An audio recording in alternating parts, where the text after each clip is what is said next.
তোমরা যখন বললে, হে মূসা, আমরা একই ধরনের খাদ্যদ্রব্যে কখনো ধৈর্য ধারণ করব না, কাজেই তুমি তোমার পালনকর্তার নিকট আমাদের জন্য প্রার্থনা করো, তিনি যেন আমাদের জন্য এমন বস্তু সামগ্রী দান করেন যা জমিতে উৎপন্ন হয়, তরকারি, কাঁকড়ি, গম, মসুরি, পেঁয়াজ প্রভৃতি।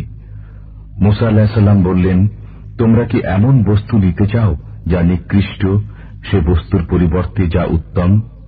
তোমরা কোন নগরীতে উপনীত হও, তাহলেই পাবে যা তোমরা কামনা করছ।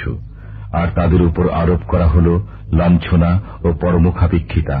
তারা আল্লাহর রোষানলে পতিত হয়ে ঘুরতে থাকল।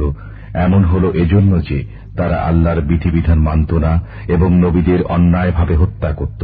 তার কারণ তারা ছিল নাফরমান, সীমা লঙ্ঘনকারী। নিঃসন্দেহে যারা মুসলমান হয়েছে এবং যারা ইহুদি, নাসারা ও সাবেঈন, তাদের মধ্য থেকে যারা ঈমান এনেছে আল্লাহর প্রতি ও কিয়ামত দিবসের প্রতি এবং সৎ কাজ করেছে, তাদের জন্য রয়েছে তার সওয়াব তাদের পালনকর্তার কাছে, আর তাদের কোনই ভয়ভীতি নেই, তারা দুঃখিতও হবে না।